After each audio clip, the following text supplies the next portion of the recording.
Hello and welcome to another Real Therapy fishing video. Today we're on the boat. We're going to have a little look around and show you some different stuff that we've got on the boat, stuff that you might not have on yours, that you can adapt and change. Yeah, just basically give you a tour of the boat. I know we've sort of in a previous video we've shown you various stuff, but obviously it's not been in detail, so today I'm just going to have a little wander around and show you what it's all about.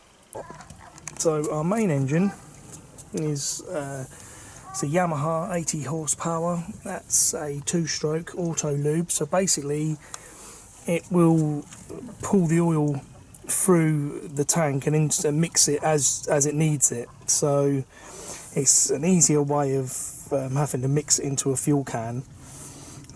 Sort of saves you a lot of time. You just have to keep remembering to, pop the hood open every now and again and put the oil into the filler cap there, just so you don't sort of make a mistake and go off without any, because it will seize the engine. Unfortunately, they are sort of prone to stop working as well, so you do have to keep your eye on them. This certain engine is a 1988 model.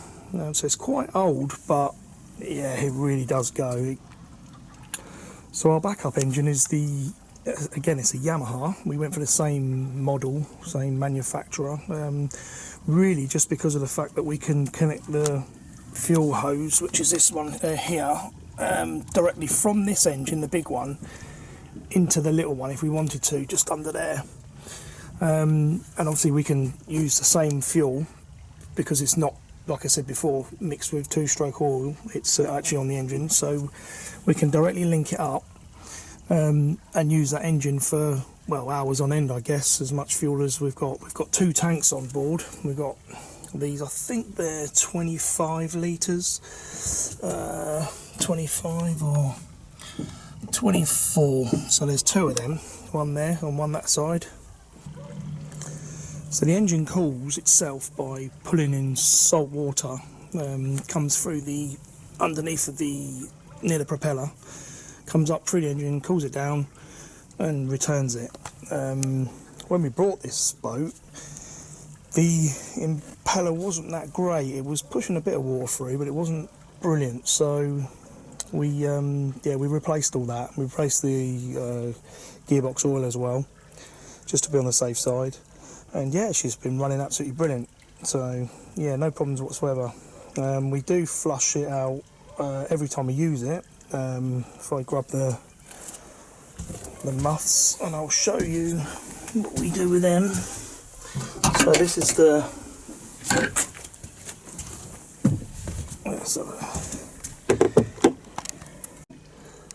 so they're the engine muffs. You put that either side of the engine, which I'll show you in a minute, and yeah, we flush that out with the hose connection here. We're quite lucky actually at the marina because we've got our own water supply on a tap, so we can just connect the hose, feed it off and straight into the engine, flush the engine out, and at the same time we usually disconnect the fuel and let the engine run out completely of petrol, and that's obviously to make sure that no oil residue is left in the carburetors, because obviously being 2-stroke, it's obviously gonna gunk up a bit more. We do use it on a regular basis, so shouldn't really be a problem for us, but yeah, or anybody else really. So I've just put the flushing muffs onto the engine. I'll just zoom in a bit there so you can see, and they basically go over the inlet water. So there's like some little vents there. I don't know if you can see them on the other engine there. Yeah, there you see them there, and it basically just goes over the top of that.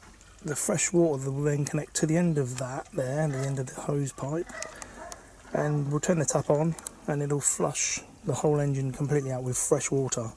That way we get no salt residue and deposits left in the engine once we've used it.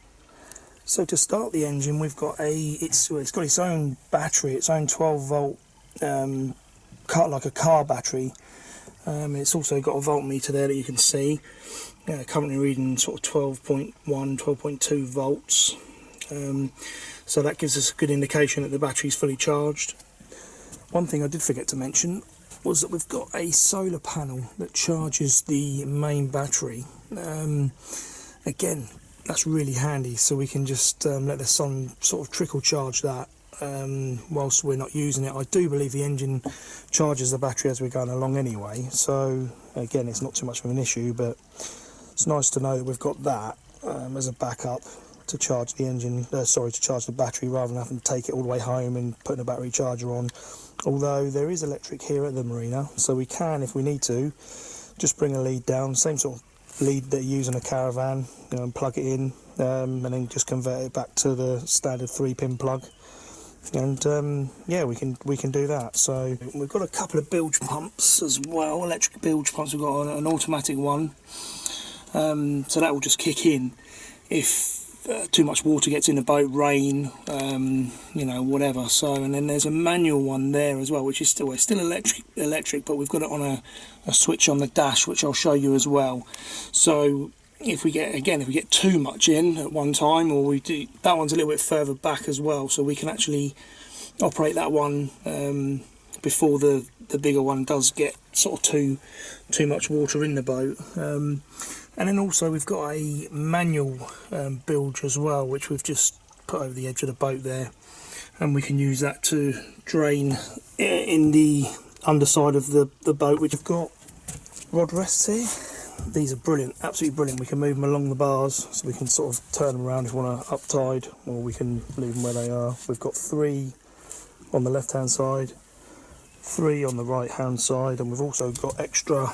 We haven't got the bit to show you, but we've got bits that slide in as well, so we've got all extra ones that we can put on as well, including the ones that hold the rods when we're out and about.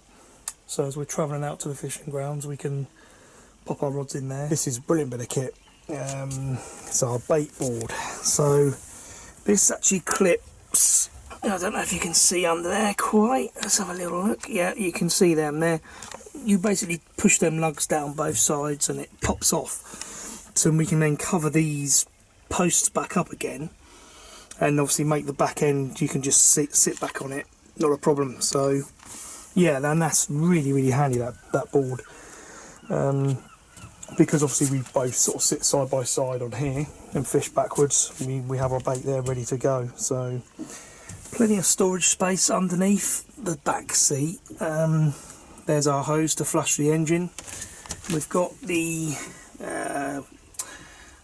broom that we just wash the boat down with, sweep the boat down with, and a sort of a grapple hook. It's a spare fishing rod there, just a sort of quite a big one, just as a backup. Yeah, so that's that side of the boat. Let's move over to the other side. So all of our cables, etc., for the engine, steering cables, electrical cables, all run in this channel groove. And then we've got the Yamaha remote control steering, throttle control. Yeah, pretty self-explanatory, this one really. It's just the key in the ignition, up to start. Once you turn the key, the engine just fires up and away she goes. So yeah, that's how that operates. So that's quite good.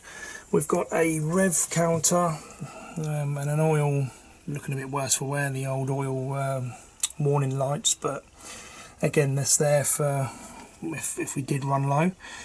And then we've got our sort of fuse lights, sort of anchor light, running lights, etc. on there.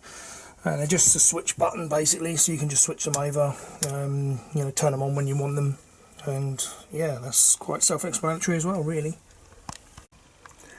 So I haven't brought them with me today, but we would normally have our Lowrance chart plotter, fish finder there, and the VHF radio, which would go there. We will probably do another video on that at some point, just to show you how they both work properly and fully. Like I say, I didn't bring them down to the boat today because it's sort of this very technical, and yeah, it would have been here for quite a while sorting that out. So anyway, as we move inside the cabin or cuddy,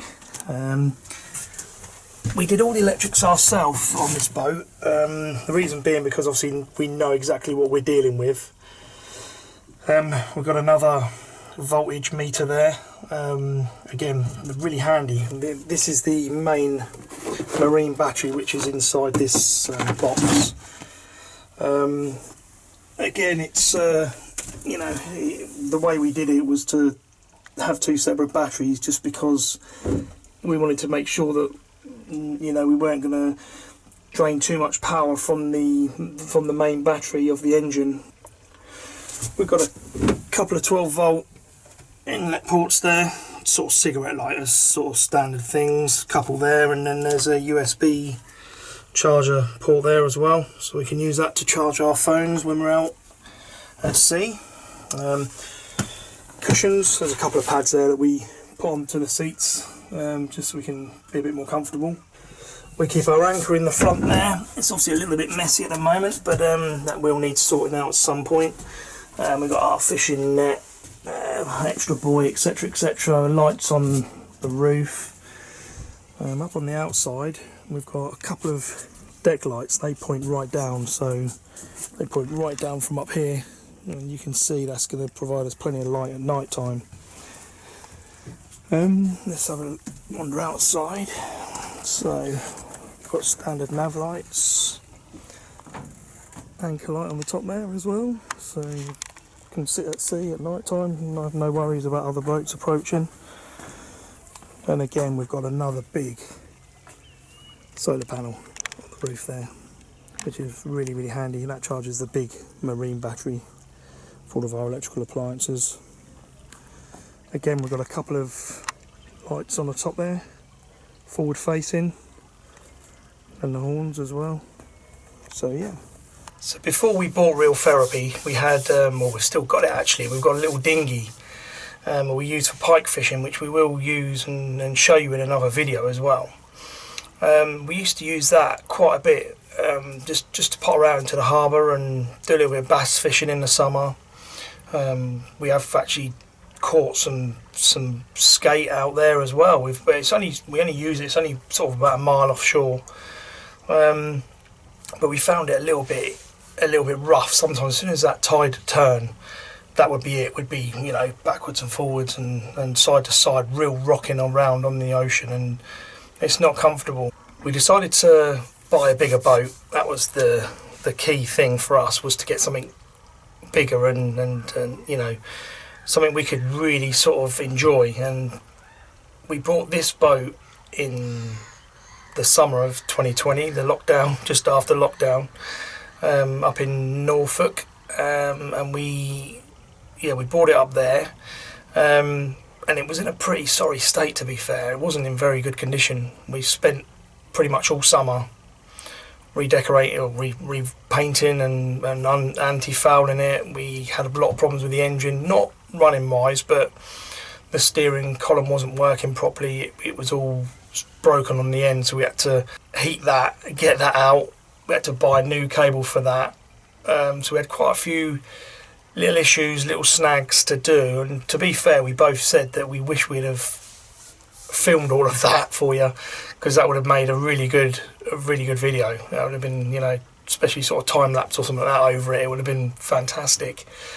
But yeah, so we bought this, and again, we don't really know what year it is. We don't really know the age of it, but it is a really good, solid boat. Really good, really seaworthy as well. I mean, we were out the other week, and yeah, it got a bit choppy. You know, it can just suddenly turn the sea, and but yeah, it held its own. It was brilliant. And again, as soon as we pulled up the anchor and we wanted to shoot off back home again, no problems. The engine just, you know, we flew back. We flew back home. It was brilliant, absolutely brilliant. Yeah, so it's all been repainted. Again, like I explained earlier, all the electrics have been done. So it is what it is now. It's a great boat. We absolutely love it. It's here in the marina. We can just walk down, jump on it, put fuel on, start it up, and away we go. We can go and do some fishing. And I think that's what it's all about, is to get that balance, you know, and enjoy what you're doing. And we certainly are. And we're going to bring you some more videos, hopefully, in the future. Hopefully we can catch some decent fish, something sort of, you know, a bit more substantial than the whiting that's sort of jumping on all the bait at the moment. And yeah, we look forward to seeing you again soon and bringing you some more footage. So tight lines, stay safe, and see you soon.